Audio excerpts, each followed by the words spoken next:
Salut, j'espère que tu vas bien pour cet épisode de Cap Copywriting. On continue avec Cal Newport et ce fameux deep work, cette capacité à pouvoir se concentrer, à créer des informations, enfin à créer du contenu de qualité, des informations de qualité. Enfin voilà, faire fumer son cerveau pour arriver à vraiment produire des choses dans ce monde où tout va vite, dans ce monde où on a besoin de se démarquer et ça passe aussi par ça. Si tu as un blog pour ton site, si tu as besoin d'être actif sur les réseaux sociaux, il va falloir arriver à créer des choses, en quantité et c'est peut-être le deep work qui est la solution à tes problèmes pour ça.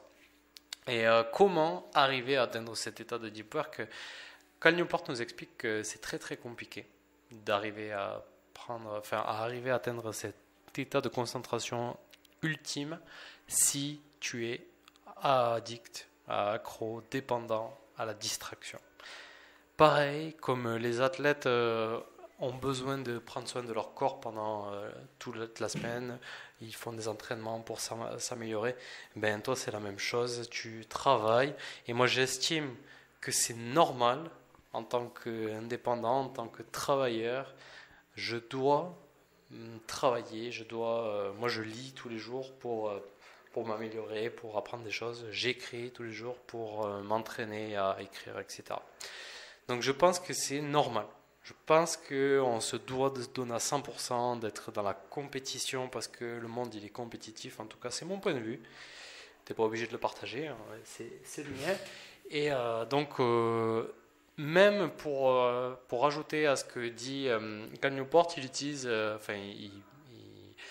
il se nourrit d'une étude menée par Nass, un chercheur, qui explique qu'il y a une dépendance, il y a une corrélation en fait entre la capacité à se concentrer et les cerveaux habitués à la demande. Donc si tu passes beaucoup de temps collé à ton collé à ton téléphone, à regarder des notifications, enfin je sais pas, c'est un truc de fou ici. Je suis au Brésil là pour le moment et les gens sont accros, addicts au téléphone. Nous on a la chance en France d'avoir une éducation meilleure que les Brésiliens et on sait quand même que moi je pense, j'espère que tu le sais aussi, que c'est poli et c'est mal poli de mettre son téléphone sur la table parce que rien que d'avoir son téléphone sur la table ça va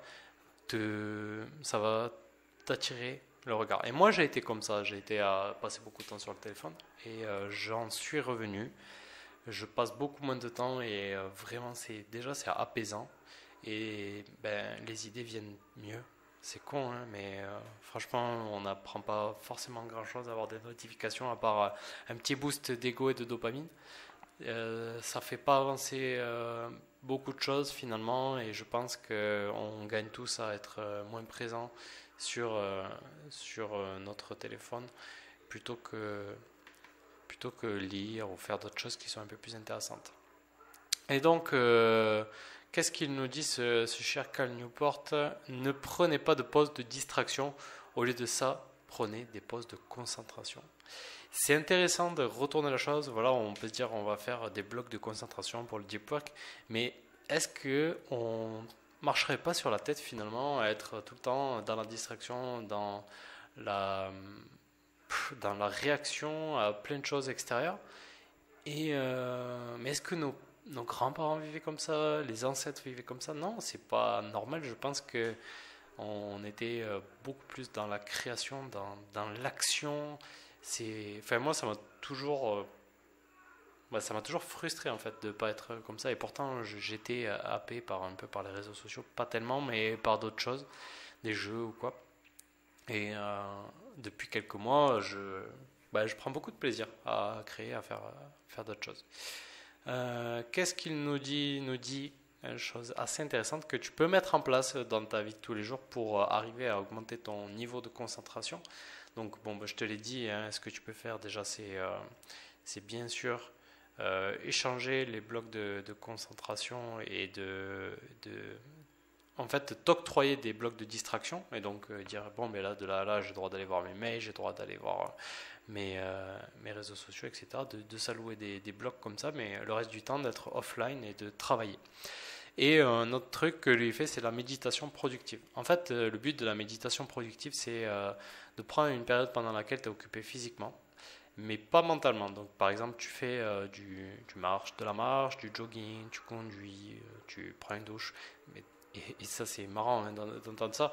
Et en gros, l'idée, ça va être de se concentrer sur un problème professionnel bien défini. Donc du coup en fonction de ton domaine bah, tu vas pouvoir moi ça va être peut-être la rédaction d'une page de vente, mais toi ça sera peut-être la création d'un article de blog, d'une stratégie commerciale, de la préparation d'une réunion, j'en sais rien. Et donc bon déjà je sais pas si tu as déjà fait de la méditation, mais c'est assez compliqué. Souvent, quand tu commences à faire de la méditation, tu as ton cerveau qui part dans tous les sens, en freestyle. Et il nous explique qu'il faut faire gaffe à ça et pas partir en freestyle. Et l'idée pour lui, c'est de structurer ta réflexion profonde. Alors, comment est-ce qu'il fait? Par exemple, si vous travaillez sur le plan d'un chapitre d'un livre, les variables pertinentes peuvent être les principaux points que vous souhaitez faire connaître dans ce chapitre. Si vous essayez plutôt de résoudre une preuve mathématique, ces variables peuvent être des variables réelles, des hypothèses ou des lemmes. Je ne sais pas ce que c'est. J'ai fait la traduction. Bon. Une fois les variables pertinentes identifiées, définissez la question spécifique de l'étape suivante à laquelle vous devez répondre à l'aide de ces variables.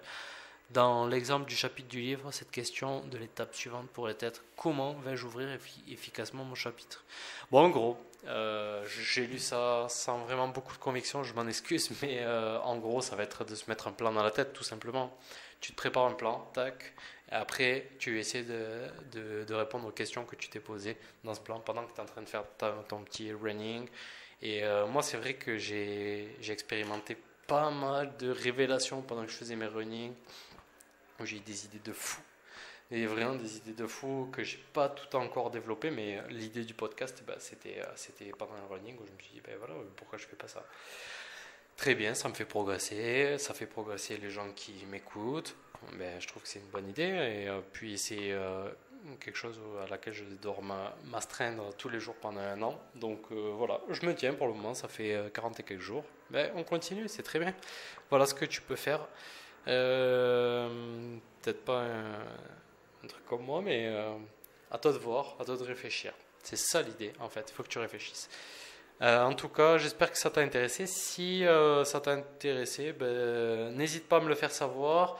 Et sache que bientôt, je viens de voir que c'était le Black Friday. Il y a moyen que je fasse quelque chose, une petite offre là pour mes services.